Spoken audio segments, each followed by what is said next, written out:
Buonasera a tutte, buonasera a tutti, benvenute e benvenuti. È un piacere accogliervi qua a Cinema Zero. Siamo reduci da una breve introduzione in Sala Pasolini, dove c'è un altro pieno, una sala ricca, gremita di persone, per accogliere questo film importante. Un film importante perché parla di un pezzo di storia del nostro paese intenso, di una personalità, di un intellettuale a tutto tondo, che anche noi, proprio qui a Pordenone, in particolare con Pordenone Docs Fest, abbiamo celebrato costruendo un piccolo omaggio musicato dal vivo da Massimo Zamboni, che poi ha girato l'Italia, si chiamava Arrivederci Berlinguer.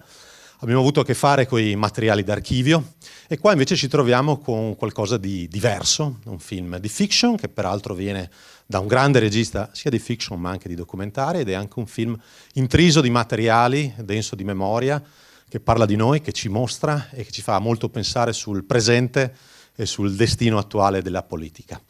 Per presentarlo oggi è con noi un caro amico di Cinema Zero, una presenza costante in questa sala, che vi prego di accogliere con un grandissimo applauso, Andrea Segre.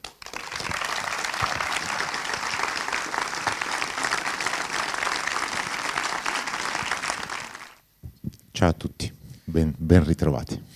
Ben ritornato a casa, è un Grazie. piacere riaccoglierti qua, come spesso diciamo quando con ciclicità presentiamo i tuoi film, li abbiamo presentati tutti. E poi la tua carriera è cresciuta sempre di più. In questi giorni sei protagonista di una tournée. Che bella sala che avete fatto grazie ai miei film. Sì, quasi solo con i tuoi, devi farne di più, se vanno sempre così. Seduce, dicevo, da una tournée che è appena iniziata in realtà, ma già densissima di date. Il film è stato accolto benissimo, ha aperto la Festa del Cinema di Roma. Elio Germano, attore protagonista, ha vinto il premio come miglior attore. Tu e lui, partiamo da tu e lui, forse da Marco Pettenello, vi siete presi una responsabilità enorme. Come è andata? No, è andata che circa 4 anni fa, mentre giravo Welcome Venice, ho realizzato pienamente che il vuoto che il cinema italiano ha dedicato a Berlinguer e al PC andava riempito. Mi è successo con chiarezza, ce l'avevo in testa da un po', però mi è successo con chiarezza mentre sfogliavo un piccolo libro ma molto ben scritto da Piero Ruzzante, che è un deputato padovano, ex PDS, insomma quello, che ha dedicato un libro ai 4 giorni di agonia di Berlinguer a Padova, e ce l'ha regalata a me a Pettenello, e sfogliandolo mi è stato più chiaro che era veramente assurdo che il cinema italiano non avesse raccontato né quella figura né quel pezzo enorme di società. Ho chiamato Marco Pettenello e lui mi ha detto sì, effettivamente si potrebbe fare, però intanto fai questo, perché stavo girando Welcome Venice.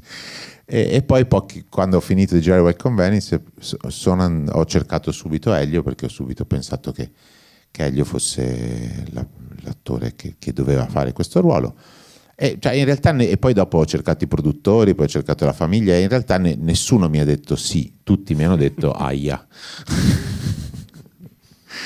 e in questa tensione tra il sapere che era un'idea giusta ma altrettanto complessa, è partito un viaggio molto lungo in cui la consapevolezza centrale era che bisognava studiare tanto, perché per poter raccontare una figura come Berlinguer la prima cosa era essere seri e non cercare delle soluzioni magari, diciamo, più capaci di dialogare con la superficie pop del cinema, ma non coerenti con quello che era poi quella persona e quel percorso di vita. E abbiamo invece scelto una direzione di studio e di attenzione storica e politica profonda per costruire. La scelta è stata questa, sia con Pettenello che con Elio, con gli altri attori, per in qualche modo, adesso esagero, ma un po' subordinare la nostra arte al rispetto della storia. Cioè, concretamente, ad esempio, il film non ha una linea drammaturgica inventata da noi, no? Cioè, a volte succede nei film biografici, storici, che uno inventa o costruisce, elabora una tensione di scrittura a fianco a cui avviene la storia. E invece qui la tensione di scrittura sono gli eventi storici. Anche perché sinceramente tra il 73 e il 78, che è il periodo che abbiamo scelto, insomma, di tensione ce n'è già sufficiente. Devi solo sceglierne una o devi scegliere alcune, ma insomma ce ne sono già un bel po'. Senti, hai menzionato ovviamente la famiglia, che è stata anche molto partecipe fin dalla prima, insomma, sono stati raccontati abbracci e commozione da parte dei familiari, anche su questo c'è una responsabilità. E quanto hai lavorato con loro? Perché poi il film, lo vedrete, dentro ha molto anche un Berlinguer familiare, il volto di un politico che noi abbiamo conosciuto soprattutto da palco o da contatto, ricordando la sua partecipazione alle feste dell'unità, ovviamente con gli elettori, con i membri del partito. Come è andata con la famiglia? Noi ci siamo sempre detti, insomma, per me è sempre stato molto chiaro che questo era certamente un film sulla figura di Berlinguer, sul Partito Comunista Italiano, su quel pezzo di società, con tutte le sue complessità, emozioni, sogni, errori, delusioni, ma era, da un punto di vista un po' più universale, è per me un film su delle vite, una vita e delle vite in cui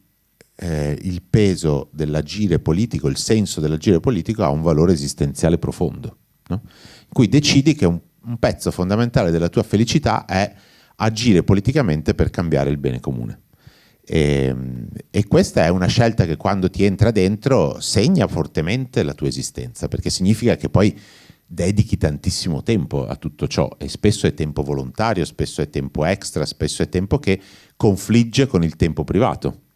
E quindi ci siamo detti con Marco che era molto importante provare a raccontare la dimensione privata in relazione, però anche qui non con una linea drammaturgica a parte, ma in relazione con il politico, tenendo costantemente intrecciati questi due piani come erano nelle vite di chi aveva deciso che la propria grande ambizione era quella di agire nell'interesse collettivo e quindi di agire al di là della propria dimensione privata.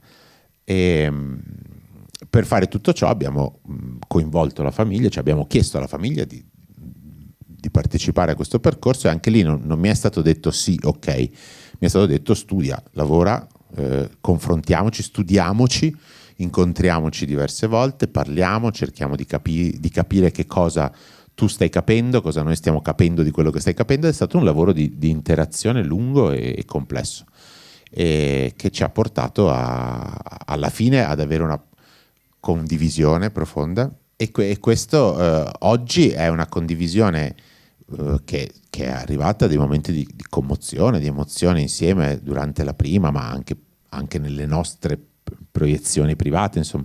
Però ad un punto è arrivato veramente in 3 anni di studio che erano partite non già da quella commozione, non è che mi ho detto che bello, facciamo un film, no, è stato proprio un lavorone molto complesso e di sana anche diffidenza reciproca, nel senso, vediamo, diffidenza nel senso non so se ce la facciamo.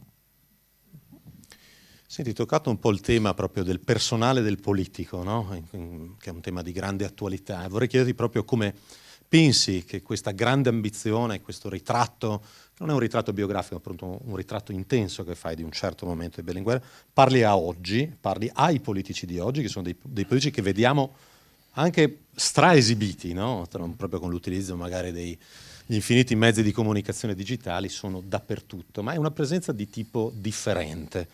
Che differenze senti e perché questo film può parlare oggi? Magari, e speriamo, fra l'altro anche diciamolo, tu per ragioni anagrafiche non puoi avere un ricordo fisico esperienziale. Sì, la caratteristica diciamo, del gruppo di lavoro giovani di questo film è che non c'eravamo, diciamo, questo. La maggior parte, cioè appunto io, Pettenello, Elio, ma anche tipo la costumista, cioè la maggior parte, il mio aiuto, insomma, Marta Donzelli, la produttrice, cioè dei nuclei veramente importanti di chi ha portato fino in fondo questo lavoro erano persone che non c'erano in quegli anni, o eravamo molto piccoli, insomma io avevo 7 anni quando è morto Berlinguer, non ho nessun ricordo, e questo ci ha guidato nel provare a capire, a interrogarci su quali elementi di questa storia possano aprire delle domande, delle strade di riflessione, delle discussioni che non siano ancorate al giudicare quello che è successo o a decidere da che parte stava la regione al torto allora, ma a capire che cosa di questa memoria, nel momento in cui viene un po' riscoperchiata, perché così è stato per il cinema, almeno è stata, cioè, in tanti altri modi è stata raccontata da bellissimi documentari, da film, eccetera, però il cinema di finzione con gli attori, le ricostruzioni, la macchina del cinema l'aveva tenuta coperta. Riscoprendola, che cosa succede? Quali bollori vengono fuori, quali bolle vengono fuori e in che modo interagiscono con l'oggi. Certamente c'è il confronto tra quella classe politica e questa classe politica, però c'è per noi ancora più importante il confronto tra quella cittadinanza e questa cittadinanza, cioè il confronto tra individuo e società di allora e individuo e società di oggi, in cui io ricordo le prime volte che Elio ha visto le immagini che poi abbiamo deciso di montare in alcuni pezzi di repertorio, noi le abbiamo viste studiate insieme, abbiamo guardato centinaia di ore di immagini di repertorio e poi alcune le abbiamo inserite nel film. La prima cosa che lui ha notato da attore e da persona molto attenta a dialogare con la messa in scena è che le persone dei repertori, gli italiani di allora, non sapevano di essere filmati, no? Che banalmente perché non c'erano i cellulari, tu dici no, ma è una questione proprio di posizione rispetto a te stesso, cioè tu non pensi a come sei, a come appari, ma sei dentro ad uno spazio comune insieme ad altri, no? Ed è una posizione esistenziale completamente diversa che abbiamo riconosciuto nei volti di quelle immagini e abbiamo deciso di provare a lavorare in quella direzione, cioè di provare a raccontare nel profondo, di tenere dentro di noi precisa questo rapporto tra l'io e il noi, no? Ed è indubbiamente una delle più profonde trasformazioni degli ultimi 40 anni, no? Cioè che l'io si è separato dalle relazioni anche faticose con il noi, no? Si è liberato da alcuni giochi comunitari, ma questo ha prodotto una frammentazione e una separazione degli io e rimane così una società in cui trionfano, direbbe Gramsci, le piccole ambizioni, certo, e non la grande ambizione. Come vedrete nel primo cartello, il titolo Grande ambizione è appunto ispirata a un bellissimo passaggio dei Quaderni del carcere di Gramsci in cui racconta la differenza tra le piccole ambizioni che sono legate agli interessi privati e la grande ambizione che è indissolubilmente legata agli interessi collettivi. Questo rapporto io-noi è una questione che sta emergendo con grande forza nell'oggi, no? E se il film aiuta a riflettere su questa relazione, per noi certamente è un bene ed è una cosa che ci auguriamo possa succedere. Bene, grazie per la lucidità delle tue parole.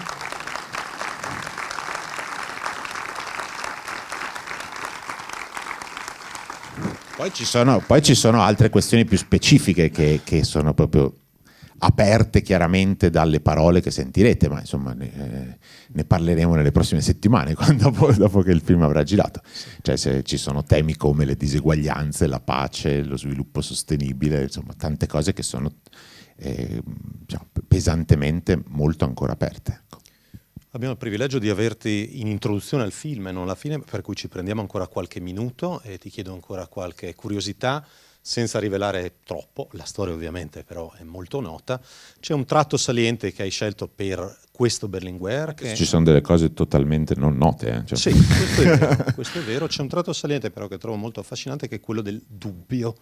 Il ritratto che fai di questo politico è di un politico minato da insicurezze profonde, è una cosa scoperta, sì, anche questo è fa anche parte di quello di cui stavo parlando, cioè nel momento in cui una persona con diciamo, tale responsabilità politica pubblica si vive realmente come segretario e non come leader, ha una grossa tensione tra l'io e il noi, no? Perché lui ha il compito di diciamo, parlare davanti a 800.000 persone e spiegare il punto di sintesi di un partito composto da 1.800.000 iscritti, 6.700 sezioni, 12 milioni di votanti, e dentro a questa posizione non si sente diciamo gasato dal suo essere sul palco, dicendolo in maniera brutale, ma sente tutta la fatica, la difficoltà di quella posizione e si fa guidare dall'arte del dubbio. Cioè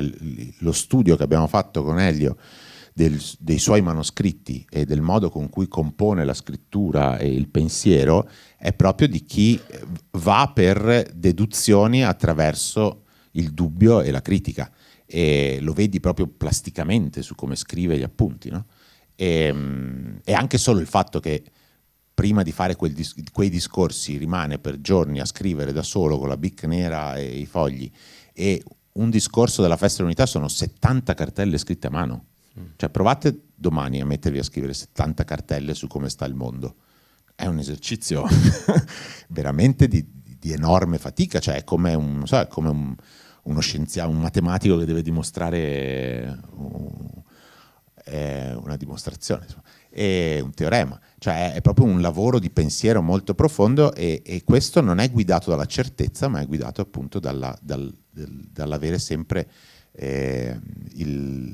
l'incertezza di riuscire a portare questa sintesi. E questo poi è legato anche dalla sua fisicità, lo vedi, cioè che quando sta sul palco è scomposto, non è comodo, poi ha dei momenti in cui si gonfia e riesce ad avere degli afflati, ma la maggior parte delle volte non è la figura classica del comandante, del capopopolo, del leader, anzi è proprio l'opposto.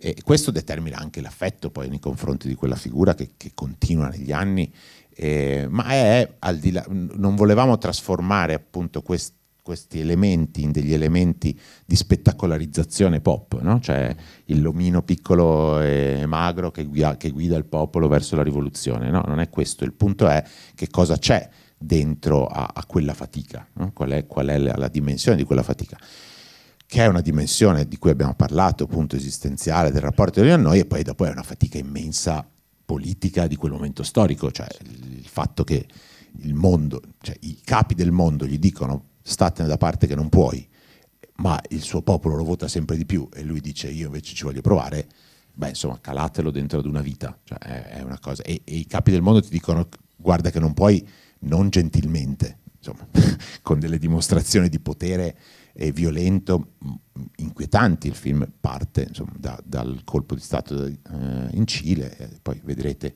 quanti altri pesanti interventi ci sono da una parte e dall'altra, perché il fatto che il Partito Comunista Italiano potesse accedere al governo del paese in una fase storica in cui ha i voti per farlo, non per pretenderlo, perché ha il 35% e governa tantissime città d'Italia, cioè è il primo partito a Roma, a Milano, a Venezia, a Napoli, a Torino, cioè a Genova, dappertutto, e quindi quando si ritrova in quella posizione questa cosa non va bene per nulla né a Washington né a Mosca, eppure vai avanti perché sei rappresentante di una vera istanza collettiva, non vai avanti perché vuoi vincere tu.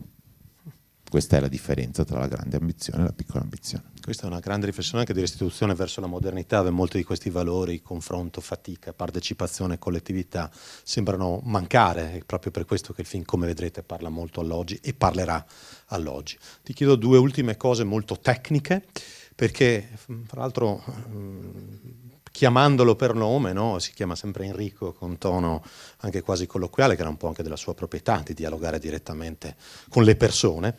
Qui viene a chiamare anche... Poi si dava del tu a tutti, sì. Quindi era così. No, cioè. Chiamandolo per nome e cognome ogni tanto, devo dirti che mi sono dovuto trattenere, mi viene da dire Elio Berlinguer, perché Elio Germano effettivamente fa qualcosa di eccezionale. E la scelta però che hai fatto tu come regista, magari con lui, questo non lo so e te lo chiedo, rispetto a tante interpretazioni, alcune fatte anche da lui, ricordiamo Ligabue nel film di Giorgio Diritti o Favino quando fa Craxi, sono ipermimetiche all'eccesso, ore di trucco per diventare identico a un personaggio. Qua ci sono molti aspetti, però Elio Germano è comunque eccezionalmente Berlinguer, ma Elio Germano. Perché questa scelta? Totalmente. Questa per me è sempre stata, cioè io ho sempre pensato che il prostetico non servisse e che servivano degli aiuti come servono agli attori, vestiti, capelli. No? Sì, il prostetico proprio sono questi trucchi che richiedono 5-6 ore di preparazione. Sì, se voi studiate somaticamente Elio Germano e somaticamente Enrico Berlinguer sono completamente diversi. E poi hanno delle dimensioni fisiche un po' simili, cioè Elio è più o meno della sua altezza, un po' più grande, però poi ha le spalle più larghe. Comunque sono diversi, ma a me non interessava, cioè io sapevo che Elio poteva entrare dentro a questa immersione rispetto ai pensieri di cui abbiamo parlato adesso e che questo lo poteva guidare insieme a delle sue capacità di mimesi che ha, perché certamente sentirete la lingua sarda, se vedrete il corpo, però la cosa che a mio avviso ti fa entrare di più è che lui è dentro a quel pensiero e quindi ti porta dentro a quel pensiero. Cioè, questa è un'operazione molto intensa, veramente è una tensione esistenziale in direzione di una profondità in cui l'attore arriva davvero a perdersi e non a controllare. No? Cioè arriva al contatto con l'inconsapevole, che è la parte più impossibile da imitare, no? Cioè come faccio io a imitare quello che non so come va? Però posso, se ho una grande concentrazione, arrivare al contatto con ciò che non so come va. ed è difficilissimo, però è quello il lavoro più forte, più bello e secondo me ha molto a che fare con la regia dei personaggi dei documentari, perché quando io dirigo i personaggi dei documentari, cioè personaggi che diventano cinema ma non sono attori, io sto in contatto con quello che loro non sanno di controllare e se loro controllano non funzionano, no? Certo. E quindi il lavoro di regia con questa parte inconsapevole secondo me è quello più alto, più bello e non ho nessun bisogno di una maschera, anzi la maschera mi crea un problema. Ed è su questo che ho chiesto a Elio di lavorare, su cui abbiamo lavorato, e poi ti inventi vari modi per agganciare questo inconsapevole. Vai a camminare in giro per Sassari, entri, guardi le scritture di Enrico, vai a cena con i figli, sali in barcavela anche se soffri mal di mare e tante cose che poi non sai che cosa davvero rimane nella messa in scena, ma non è quello l'importante, perché è quello che non controlli che è più importante. Bene, ti ringrazio anche perché è una piccola lezione di cinema fra documentario e fiction. Ti chiedo un'ultima cosa, credo anche breve, questa è anche terra di archivi dove si contempla la conservazione, si cerca di ricordare la memoria, anche col lavoro che fa Cinema Zero o le giornate del cinema muto. Ci dici da dove vengono i materiali che hai utilizzato in questo film, anche per sapere dov'è dispersa o custodita o valorizzata la memoria di Enrico Berlinguer, che fa parte di tutti noi. Intanto vengono dalla sapienza e dal mestiere di due bravissimi archivisti che si chiamano Daniele Ongaro e Renato Donnini, che hanno fatto un lavoro fondamentale per il film e che ha iniziato ben prima del montaggio, no? Cioè non è che mentre monti chiami un archivista che in 2 settimane ti trova sta roba qua, cioè deve seguire tutto il percorso di immaginazione del film, perché anche quando scrivo il film, se penso di usare del repertorio ho bisogno di sapere che repertorio c'è, che tipo di repertorio è, per immaginare la mia messa in scena in interazione col repertorio. Poi mentre preparo la messa in scena devo sapere che cosa c'è insieme a tutti i reparti, scenografia, costumi, fotografia, dobbiamo sapere con cosa andremo a confrontarci, no? Con quali repertori andremo a confrontarci. Poi ovviamente durante il montaggio diventa sempre più intensa la loro presenza e loro si sono mossi, diciamo, da una parte archivi televisivi internazionali, perché il PC Berlinguer era uno delle persone, degli elementi politici più importanti al mondo, più famosi al mondo in quel momento, cioè ne parlavano tutte le televisioni del mondo, tutti i giornali del mondo. Quindi televisioni inglesi, americane, francesi, sovietiche, bulgare, cecoslovacche, dappertutto.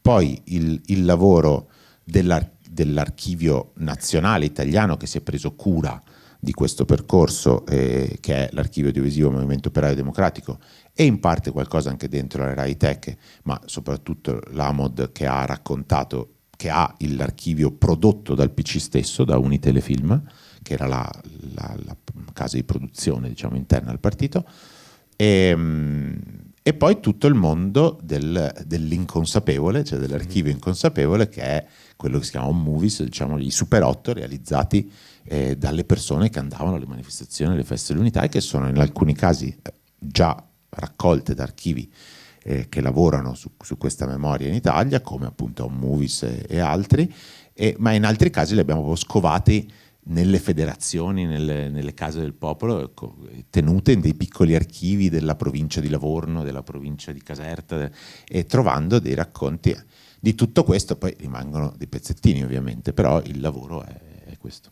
Bene, ti ringrazio. Abbiamo anche compreso come la memoria è stratificata e non c'è una vera gerarchia nella memoria, ma è obbligatorio per noi conservarla tutta, dal familiare all'istituzionale al comunicativo. Metterla in relazione con la messa in scena era una cosa che ancora non avevo fatto e che si fa molto poco nel cinema italiano, ma è molto sfidante per tutti, perché tutti quelli con cui lavoriamo per la messa in scena sappiamo che lavoriamo con il finto, no? Ma per riprodurre il vero. Nel momento in cui dentro questo prodotto metti il vero, lì si balla, perché ti devi confrontarti con i veri costumi, con le vere facce, con i veri luoghi, e diventa una tensione molto molto interessante. Come vedrete il risultato è molto riuscito, il film esce giovedì in 300 copie in tutta Italia, parte con le teniture nelle sale, oggi ve lo ricordo siete a un'anteprima speciale, ovviamente se il film vi piacerà dite che è in programmazione, per gli insegnanti che sono qui il film sarà disponibile ovviamente anche per le scuole. Berlinguer, La grande ambizione, è stato un piacere per noi avere con noi Andrea Segre. Grazie a voi, davvero. Grazie a Cinema Zero. Buona visione e alla prossima. Ciao.